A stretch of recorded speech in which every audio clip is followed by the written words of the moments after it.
Today, we're going to impact the Christmas story, the coming of Jesus into a manger in Bethlehem with that unpredictable cast of characters, and also look at how you can navigate your life and the events of your life with our friend Steve Carter around the little formula E plus R equals O. And it's really going to help you. So stick around and find out what it is.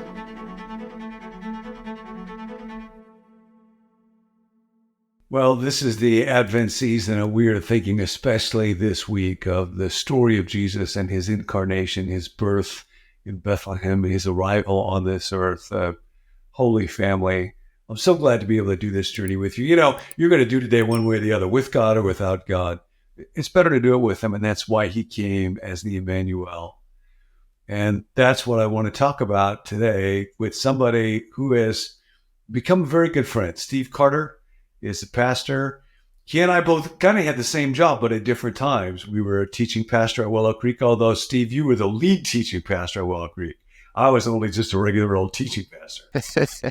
And was at Mars Hill Church in Michigan, is an author and speaker in Elgin now, Forest City Church. Yep, in Elgin, Forest City. I have just been deeply grateful for our relationship.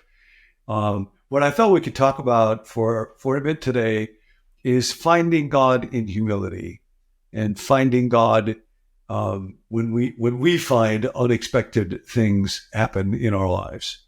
And both of us have experienced that.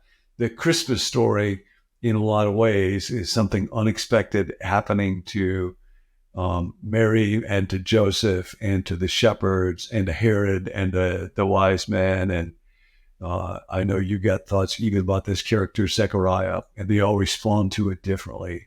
So as we all think about family dinners, we're going to be gathering together around tables, thinking about what our life is going to look like. It gets pretty busy, it gets pretty noisy. How do we find God in the unexpected, and how does humility play a role in that? Man, well, first off, it's an honor to be with you. And you know that there's been so many moments where, and just a phone call to you or a question that you'd ask or just a reminder from the scriptures just has been just a balm and just seasons that, often don't make sense, but so it's an honor to be here with you. And I'd also say, like, the Christmas story really is a conversation about how will you respond. The great leadership coach, Jack Canfield, had this mathematical formula. He said E plus R equals O. And he said, you don't control the events. That's the E. The R is the response, and the O is the outcome. He said, the only thing that you control is your response to the events. And that actually equals O. And that's what creates the outcome, right? And the Christmas story is this one of watching different characters respond differently. You see Zechariah, the father of John the Baptist, questioning Gabriel, the angel, and he goes silent for, 9+ months. You see Mary, who's like, whatever you ask, just the humility. I trust you. You see Joseph, I'm going to leave you. Oh no, I'm going to actually do this life and it's not going to make sense to anybody else. You see the shepherds, these wanderers, being invited to the party. Like, this is good news for everyone.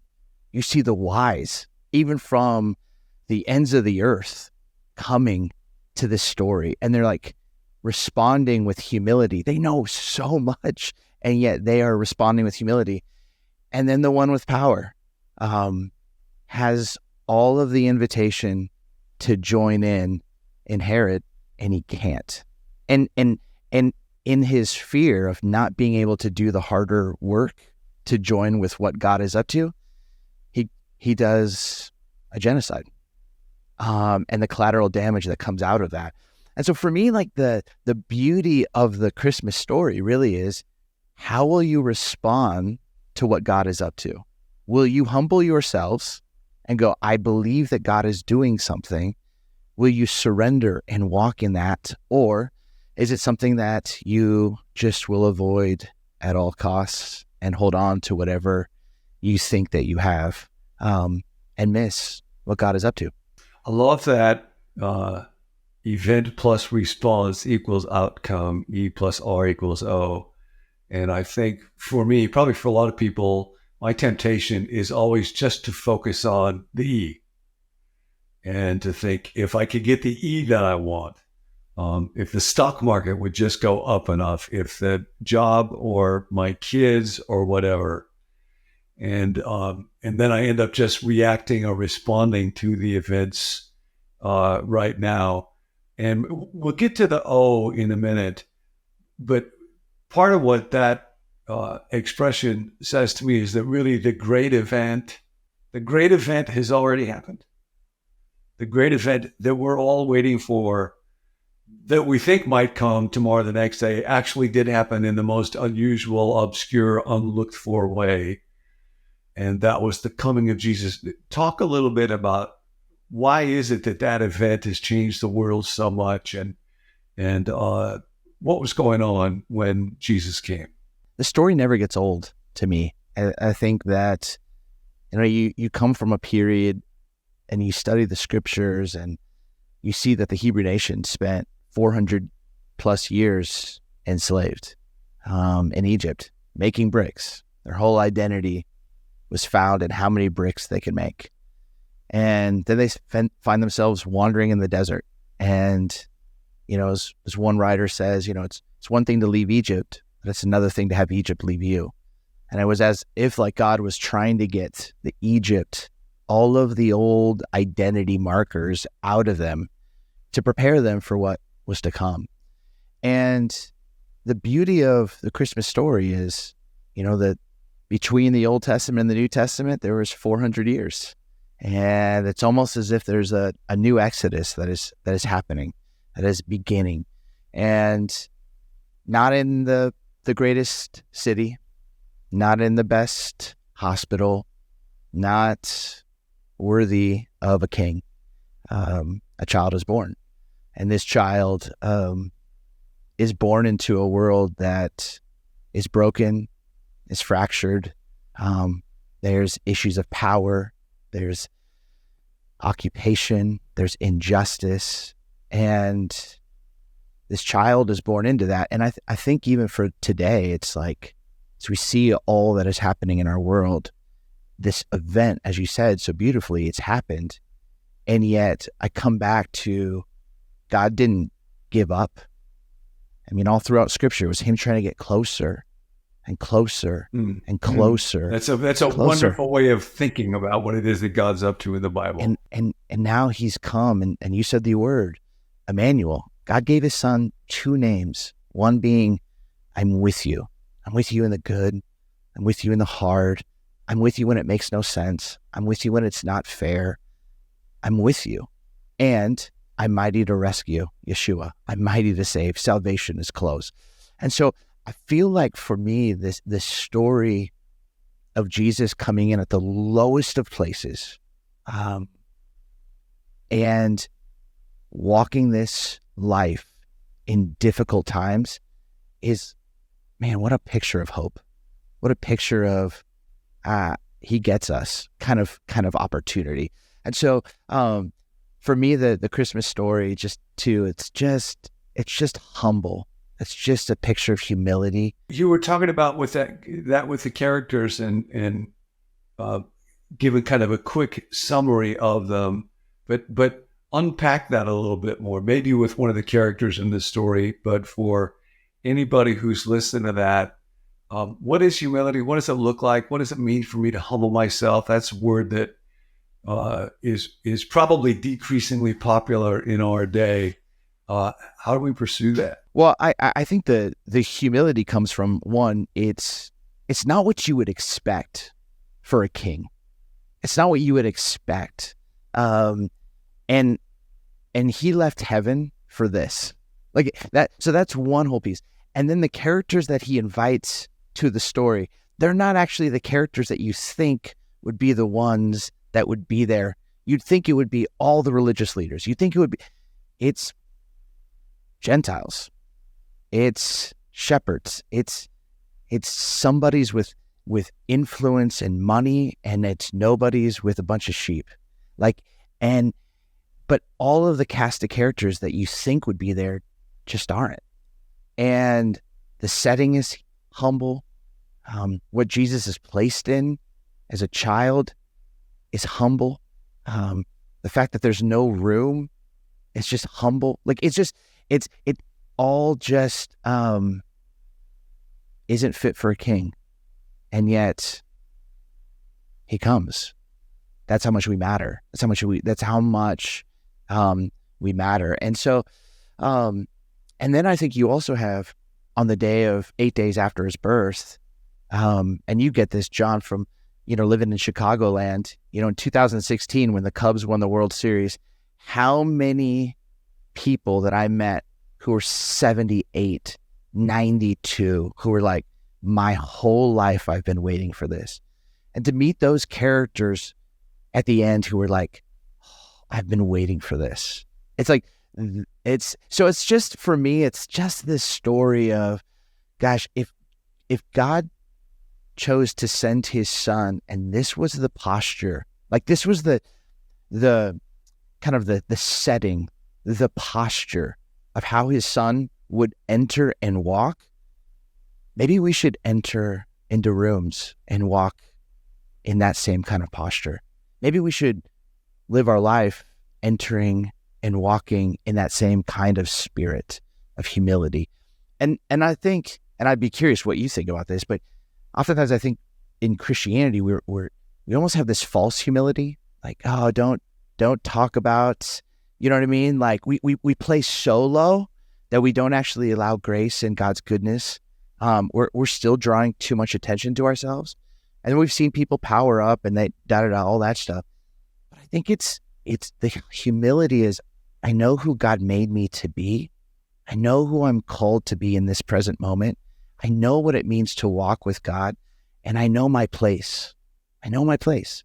I know I need his guidance, his wisdom, his goodness, his grace, his mercy to carry me, and I have it. And I'm going to walk with that, not as if I'm God, but as a follower, as an apprentice to our Rabbi Jesus. As you talk about that, it just, in my mind, it keeps bringing me back to the E. In the E plus R equals O. And I think we tend to, because we're so enamored with agency, and that's not a bad thing. It's to have a kingdom is to have agency and to be able to choose. So that's not bad. But part of what humility says is, I can't do it. I can't save myself. I can't rescue myself. I have pain in my life and I can't fix. And I'm going to bet it all on this man, on this carpenter, on this little baby in a manger. And I was just reading today, I don't think I had seen this before. There was a German theologian, Jürgen Moltmann, and about 50 years ago, he distinguished between two different ways of looking at the future. Two Latin words, I guess. Futurum, which is the idea that the present contains all the seeds that will become the future. It's all here now. It will all unfold, kind of like a seed will become a tree. But the other word was adventum, which means something is going to come from the outside. We don't yet know how it will all turn out. The seeds of what is needed are not all present here. We need help. We need to be saved. And that the main message of the great event is that somehow in this unlikely person, in this unlikely message, in a way that's so contrary to the gospels of power and money and technology that we all tend to bet on here, everything we hoped for, everything we need, everything we long for somehow showed up in that strange little manger on that strange night. And that part of what I need to keep doing is just come back to that, come back to that, come back to that. And don't get so attached to any particular outcomes in my world. That's so beautiful. I never heard that before. And it just makes you wonder, is that what Mary was treasuring and pondering in her heart? Really? Just the sense of through this baby, through this child, like just there's always those moments of, that spark of imagination in like Hebrew Midrash where it's almost like, could it be, like you see in the characters, what was she treasuring and pondering? Just the noise of the animals that were, like just all of what was happening around her, and going, somehow, even in the threats that will come, this is the Adventist. This is the child that we've all been waiting for. It's just, yeah. So then, if our response is to humble ourselves, talk a little bit more about that in your life, Steve. We got to know each other well in a really unlikely way. I think we'd had lunch one other time before, and then church that we both loved, where I had been, you were there, went through a really difficult time, and at great personal cost. Steve, you sought me out and wanted to try to pursue what actually happened, and it took us several conversations to be able to enter into that. And then God gave us the gift of friendship that was really quite a unique one. And then you had to go through, having been in one position that was, quite visible and kind of a dream job in a lot of ways, and then figuring out, what does life look like beyond that? How do I let go of that? What does that journey towards humility look like for you? What have you learned about it? What does a life that's not led in humility look like? And where does Jesus come into all that? You have written about the idea of the thing beneath the thing. Yeah. And I think that goes both ways. On the negative side, there's always a flaw, fear, pride, hubris, something underneath a mess. And then on the other hand, on the good side, Jesus is kind of the thing beneath the thing. He's the divine conspiracy that comes in such an unlikely package. So walk us through that journey towards humility a little bit in your own life. Yeah. So I'm a 3 on the Enneagram. So everything has been about goals and achievements. I joked that my mantra for so long was, if I'm not winning, I'm sinning. Because, it's just, I knew what I wanted. And I felt like so much in my early years, I felt like opportunity was a sign that God was working in your life. And so the bigger the opportunity, the bigger God was working in your life. And it worked. And honestly, it worked as different communities and churches and opportunities came. I was getting better. I was growing in my craft. I was learning. I just was so thrilled. And the challenge with that is, it can be real close to the truth. I mean, Paul talks about, pray that God sets before me an open door. That's an image of opportunity. So it's like, that can all be true. And yet it doesn't always acknowledge the reality of ego and self and all other kind of things that might be lurking beneath the thing. Yes. And so then all of a sudden you recognize, something starts to come after that plan.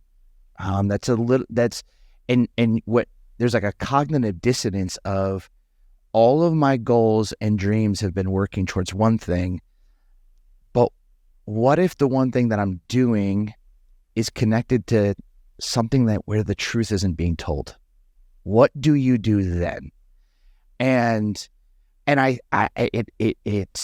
it was wrecking me, because there wasn't an ultimate win where I could make everybody happy. And it was so hard for me. I could make the congregation happy, but I could make the elders unhappy. I could make the elders happy. I could, you just start to go down this list. And I came across a prayer, and maybe you've heard of it. It's called the Welcome Prayer by Thomas Keating, and Mary Mrozowski actually kind of brought it more into the public eye. But it goes like this, and it was really, really helpful, because I found myself going, why is this happening? Like, this shouldn't be happening to me. Why is this happening to the women? Why is this happening? And I came across this prayer, and it changed the R for me. How am I going to respond? And here's the prayer. It just says, welcome, welcome, welcome. I welcome everything that comes to me today because I know it's for my healing. I welcome all thoughts, feelings, emotions, persons, situations, and conditions. I let go of my desire of power and control. I let go of my desire for affection, esteem, approval, and pleasure. I let go of my desire for survival and security. I let go of my desire to change any situation, condition, person, or even myself. And I open myself to the love and presence of God and God's healing action within. Amen. And for the first time, Can you pause for a minute? Yes. I just want to let people sit with those words for a second. Yeah. And we will make those available somehow in writing. But just for a moment right now, you might want to pause wherever you are and whatever the situation is. Welcome. Yeah, that's so powerful. Steve, say more about that. Sorry to interrupt. No. I think for me, all of a sudden just now having to sit with it and go, this situation, this cognitive dissonance, this injustice that is happening before me, God, you're actually going to use it for my healing. And you're actually gonna use this. If I'm willing to let go of my power, my control, let go of and trust your redemptive work. To trust. It doesn't mean I sit on a sideline. It doesn't mean that. It's just I'm welcoming everything that comes. When someone tweets something that's not kind, I'm like, I'm welcoming that because it reminds me there's still part of my ego, my identity that needs to die. I welcome all of that stuff, but it's almost as if I now take it and hold it. And instead of just trying to almost firefight, like your house was on fire, John, a firefighter wouldn't be like, hey, John, do you want these commentaries? Do you want these books? The firefighter's just going to just take the fire out, And I think I used to do that with whenever I was kind of triggered, or anytime I had a moment where I would just focus so much on an event, I would just escape. And I could easily run to workaholism or to achievement, to some other unhealthy escapes. And now it was like, I'm welcoming it. I'm going to sit with it. I'm going to sit at the foot of the cross with this. And what does that, cruciform life look like now? What does that Christoformity, me being shaped and formed in the way of Jesus, even in the midst of this, actually look like? Even when there are forces outside that are doing it in a way that I wouldn't do it, or say it, or behave, doesn't matter. I don't control them.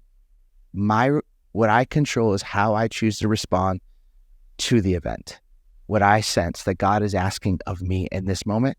And that's the outcome that I will get to live with forever. And so just that welcome prayer was really a tool for discernment for me, discerning what to let go, discerning how to see this properly, and somewhat, and I'll be honest, I'm saying this 5 years removed from it. In the midst of it, I mean, I was scattered all over the place, but it just, well, it was way down the list of words that were coming to your mind. Right, exactly. But it centered, it grounded, it was almost that moment of like, oh yeah, my feet are still on the ground. I can still trust. And here's the other piece is what it reminded me and this is like another mathematical formula. But trust equals safe plus consistent, again and again, over and over on repeat. If someone is safe and consistent, again and again, over and over on repeat, they're worthy of trust. If someone is unsafe and inconsistent, they're not worthy of trust. And I think part of our role as pastors and leaders and shepherds is to remind people that God is safe and God is consistent and God is worthy of trust, even when the events that are unfolding around us make no sense. And for me, part of that welcome prayer was to recognize, oh, God is safe and God is consistent again and again, over and over on repeat. I'm going to trust his ways. And watching the wise guides and voices and people that I just hold in such high esteem, who were safe and who were consistent, they were worthy of trust. And so it's just, and then to go, people you thought were worthy of trust and weren't, and people you hoped would be worthy of trust and they weren't. But just being able to welcome it all, hold it all before a safe and consistent God, it did wonders for me, to be honest. And I would never wish this on my worst enemy, but I think it really did wonders on the heart of a 3. No, it's a beautiful thing and sobering to think. I'll be very aware of other people and how safe are they or are they not, and how consistent are they. But I tend not to think much about myself and the times in which I have been unsafe for others and the times in which I have been very inconsistent. Which brings us back to, the word is welcome, to welcome the events in my life through which I learned the truth about myself, both good and bad, but especially to welcome the presence of the one who came at this time of the year that we remember. And it's kind of like that E plus R equals O. There's a million little E's in your life, a million circumstantial S's. Will I get this job? Will I get this money? Will I get this present? Who's going to be sitting around the table this year, Christmas Eve? And is it somebody that I want to or not? Are we going to go to politics again? Really, that's where we're going to go? Whatever that is, a million of those. But then to keep coming back to the grand event, which is the coming of God into our world, and to hold on to that and to humble myself before it. And that's what enables me to welcome all the other little events. Steve, this has been so rich. It's flown by. I'd love to talk more sometime on Become New if you'd be up for it. So thank you a ton. Yeah, anytime, man. Thank you so much for who you are. Truly, you're a gift. And I love what Become New is all about. So thank you. Hey, if you like that video, go ahead and subscribe to our channel so that you don't miss any future episodes in this series, Finding God in Your World, where John will sit down with a different guest each episode, asking them that simple question: where are you finding God in your world? If you want more resources, head on over to becomenew.com/subscribe, where you can let us know if you'd like to receive the emails that go along with each video with extra content and information, or if you want to sign up for the text reminders whenever we drop a new video. Also, if you've got a prayer request, there's a group of us who meet each weekday, Monday through Friday, to pray for viewers just like yourself. So you can send us your prayer request to 855-888-0444, and we would love to pray for you. We'll catch you next time.